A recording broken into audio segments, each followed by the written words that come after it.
हाय बच्चों, very good evening. थोड़ा सा late night video 9:30 PM on Saturday night. एक पर्पस है बनाने का, छोटा सा वीडियो 2-3 मिनट का बनाऊंगा, लेकिन एक इम्पॉर्टेंट बात बताना चाहूँगा हर उस बच्चे के लिए जो ड्रॉप लेके बैठा है नीट 2022 के बाद और 23 के लिए। वो चाहता है कि बस ये मेरा आखिरी अटेम्प्ट हो जाए और मैं जीत जाऊं 23 में, नीट 2023 में। हर उस बच्चे के लिए अगले 3 मिनट केमिस्ट्री व्यू पॉइंट से बहुत इंपॉर्टेंट है।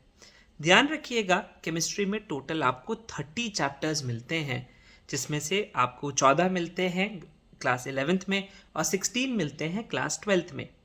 लेकिन अगर एक्चुअली हम अपने एस्टिमेट की बात करें या अपने एफर्ट की बात करें, तो जब मैं नीट के लिए तैयारी करता हूँ तो इन 30 में से अगर मैं मात्र 20% चैप्टर्स की बात करूँ, यानी कि जो 6 चैप्टर्स की बात करूँ, जो कि मुझे मैक्सिमम मेहनत जिनमें करनी है, मुझे मैक्सिमम प्रैक्टिस जिनमें करनी है, और जिन 6 चैप्टर्स को पढ़ने के बाद मुझे लगेगा यार इन 6 चैप्टर्स, ये सारे वो चैप्टर्स हैं जहां मेरे पास एक से ज़्यादा क्वेश्चन नीट में आता है। इन 6 चैप्टर्स के बारे में बताना चाहूँगा। क्यों बता रहा हूँ? आज कल संडे है, स्पेशल डे है, आपका हॉलीडे रहेगा, इसीलिए कोशिश करिएगा कोई एक चैप्टर इन 6 में से चुन के जो आपको लगता है कि आपका स्ट्रांग है, कोई प्रॉब्लम नहीं है, स्ट्रांग को पकड़ लीजिए और उसके कम से कम 100, 150, 200 क्वेश्चन कल यानी कि संडे को बना लीजिएगा। क्या करने वाले हैं 6 चैप्टर्स में? 11 से चुनता हूँ तो सबसे पहला आता है एटॉमिक स्ट्रक्चर। ये चैप्टर वो है जो आपको 2 क्वेश्चन तो पेपर में देगा ही देगा, कई बार 3 भी दे सकता है, 3 थोड़ा सा हायर साइड है, 2 तो देगा ही। अगला chapter chemical bonding. Chemical bonding 2 question जरूर देगा। ट्रिक क्या है बॉन्डिंग पढ़ने की? एनसीईआरटी ऊपर से नीचे तक केमिकल बॉन्डिंग के लिए line to line, word to word follow करनी है, नहीं तो बड़ा मुश्किल हो जाएगा। बॉन्डिंग का सवाल अगर एनसीईआरटी बिटवीन द लाइन से आ गया तो खत्म, हम नहीं कर पाएंगे। इसीलिए सबसे इंपॉर्टेंट है एनसीईआरटी लाइन टू लाइन पढ़ना, specially for the chapter chemical bonding. 2 chapters 11th book 1 में से पकड़े। अभी मैं थर्मो या इक्विलिब्रियम की बात नहीं करूंगा, फिजिकल केमिस्ट्री है, ऑलरेडी मैंने एटॉमिक स्ट्रक्चर चैप्टर पकड़ लिया, कोई बात नहीं। बुक 2 में आते हैं हाइड्रोकार्बन्स और जीओसी। जनरल ऑर्गेनिक केमिस्ट्री मान लेते हैं, बेसिक्स ऑफ ऑर्गेनिक केमिस्ट्री है। हाइड्रोकार्बन्स भी ठीक है, चैप्टर्स रिपीट होते हैं ऑर्गेनिक में, तो बुक 2 में से पकड़ेंगे जीओसी। तो 3 चैप्टर 11 में से पकड़ लिए, atomic structure, chemical bonding and GOC. In 3 chapters करने के बाद ध्यान रखिएगा, आप पेपर में कम से कम 7 से 8 सवाल निपटा सकते हैं, हो जाएगा, कोई टेंशन नहीं है। अब आते हैं 12th क्लास में। बुक 1 की बात करता हूँ, केमिकल काइनेटिक्स। एक वो चैप्टर है जो मुझे जकड़ के रखना है, सबसे सिंपल, सबसे आसान, फॉर्मूला बेस्ड चैप्टर, बट ना जाने क्यों काइनेटिक्स में से 2 क्वेश्चन आने की टेंडेंसी रहती है। ठीक है, 2 क्वेश्चन काइनेटिक्स में से हो गए। अगला इंपॉर्टेंट चैप्टर कोऑर्डिनेशन कंपाउंड्स।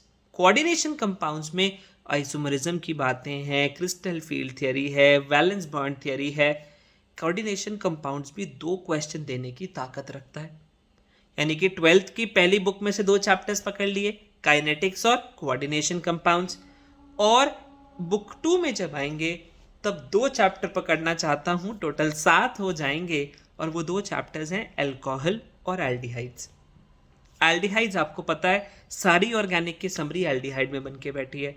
और अल्कोहल इंपॉर्टेंट क्यों है? क्योंकि फिनॉल से सवाल आने की एग्जाम में टेंडेंसी गजब की होती है, इसलिए अल्कोहल, फिनॉल ईथर और aldehyde ketones and carboxylic acids. In chapters को पढ़ने के बाद लिटरली आप अपने पेपर में, टोटल 7 चैप्टर्स मैंने आपको बता दिए, 7 चैप्टर्स एक ओवरव्यू देते हैं आपको 11-12 चैप्टर्स का। जैसे हैलो और अमाइंस आप कहीं ना कहीं एक झलक पा लेते हैं अल्कोहल और एल्डिहाइड में, हाइड्रोकार्बन्स की झलक पा लेते हैं जीओसी में। ऐसे ढूंढेंगे तो एटॉमिक स्ट्रक्चर थोड़ा सा कवर कर लेता है, पीरियोडिक क्योंकि कॉन्फ़िगरेशन लिखना सिखा देते हैं, बॉन्डिंग काफ़ी ज़्यादा ऑर्गेनिक, ये inorganic chemistry, S block, hydrogen, P block के बेसिक्स कवर कर लेता है। यानी कि 7 chapters of chemistry will give you almost a background of 50% syllabus of your NEET 2023 in chemistry. इसलिए इन 7 चैप्टर यानी कि 25% सिलेबस देगा, 50% नंबर की फिलॉसफी अपनाएंगे और इसको इसी मंथ यानी कि सितंबर मंथ अभी स्टार्ट हुआ है, ऑलमोस्ट फर्स्ट वीक में हम हैं। सितंबर महीने में हर ड्रॉपर बच्चा इस चीज़ को अपनी तरफ से पूरा अचीव करे और इसको करे जिससे कि आपको बिल्कुल जब आप दिवाली के नज़दीक पहुँचें आपको लगे कि यार नीट अगर अभी हो जाएगा तो मैं 50% से ज़्यादा क्वेश्चन ठीक करके ही मानूंगा, या मैं इस बार नीट 2023 में पेपर फोड़ के ही मानूंगी। ठीक है, so do it, do the 7 chapters with full potential, do your best there and all the best. बाकी क्लासेस चल रही हैं, क्लासेस का पार्ट बनिए और क्लासेस मिस मत करिए। अभी हम बॉन्डिंग शुरू करने वाले हैं अपनी क्लासेस में। See you all in the next class on Monday. Take care and God bless you. Good night.